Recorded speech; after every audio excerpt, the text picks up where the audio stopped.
Hey everyone, welcome back to the channel. Today, we're going on a fascinating journey through the history of 3D printing. You might think 3D printers are a recent development, right?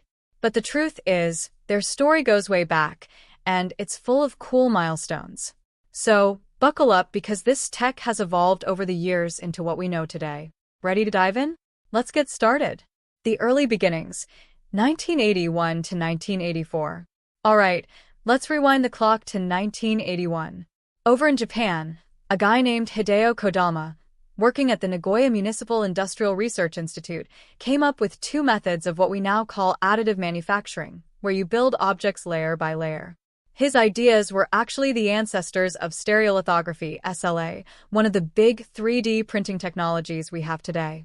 His method involved using UV light to harden layers of photosensitive resin, but unfortunately, he couldn't finish his work because he lost funding. Bummer, right? Then, in 1984, we got another breakthrough, this time in France. Alain Lomahat and his team at Alcatel-Alstom were working on creating complex geometric forms using lasers and photosensitive materials. They even approached Jean-Claude André from the French National Center for Scientific Research, CNRS, to develop it further. But the CNRS didn't think it had enough applications and decided to pass on the project.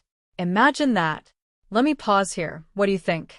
If they had gotten the support back then, could we have had 3D printing much earlier? Comment below with your thoughts. 1984 to 1988. Enter stereolithography. So, the French team didn't get the funding, but in the same year, 1984, over in the US, Chuck Hull was tinkering with UV lamps at his job, and he had an idea. He thought, why not use these to harden resin and build stuff? That's how stereolithography was born. By 1986, Chuck had patented the technology and even launched his own company, 3D Systems, in California. 2 years later, in 1988, they launched the first 3D printer, the SLA-1. Fun fact, the SLA-1 still exists and is on display at the China 3D Printing Cultural Museum in Shanghai. Yep, this piece of 3D printing history is out there for the world to see. 1988 to 1989, SLS and FDM joined the game. Around the same time that Chuck Hull was developing SLA, another brilliant mind named Carl Deckard at the University of Texas was busy creating selective laser sintering, SLS. His machine, nicknamed Betsy, could fuse plastic powder together using a laser to create solid objects. It wasn't perfect at first, but the idea was groundbreaking. Then, in 1989, Scott Crump developed the Fused Deposition Modeling, FDM, technology, which became one of the most popular 3D printing methods out there. Scott's company, Stratasys, brought FDM to the masses, aiming to make it accessible for hobbies and smaller projects. Now imagine, in just a few years, we had three big 3D printing technologies, SLA, SLS, and FDM. Which one do you think you'd want to try? SLA for precision, SLS for tough materials, or FDM for versatility? Drop your choice in the comments below. The 90s. The golden age of 3D printing innovation. The 90s were a wild ride for 3D printing. The decade kicked off with EOS GmbH in Europe launching the first direct metal laser sintering, DMLS, printer, capable of printing both metals and plastics.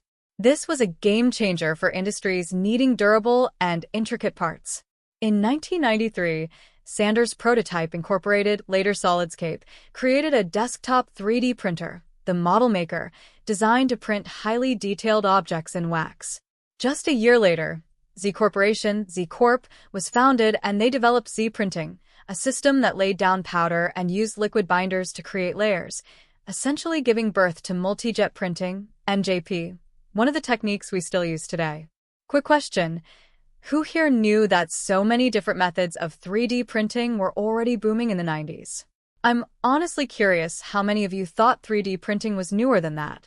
Breaking into the 2000s, bioprinting and beyond. Then we hit the 2000s and 3D printing really started making waves outside of manufacturing.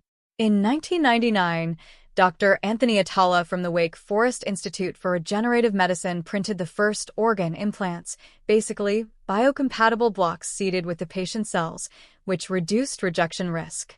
By 2008, we had the first 3D printed prosthetic leg, and around the same time, the RepRap project launched with the goal of creating a self-replicating 3D printer.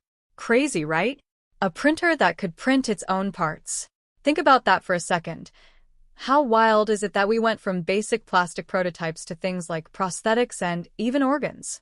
What do you think 3D printers will be able to do in the next 10 years? I want to hear your predictions. 2010 and beyond, pushing the limits. Fast forward to 2010, and the possibilities were endless. We saw the first 3D printed car called the RB, and by 2012, the first biocompatible 3D printed jawbone was implanted in an 83-year-old woman. Can you imagine how that must have changed the game for reconstructive surgery?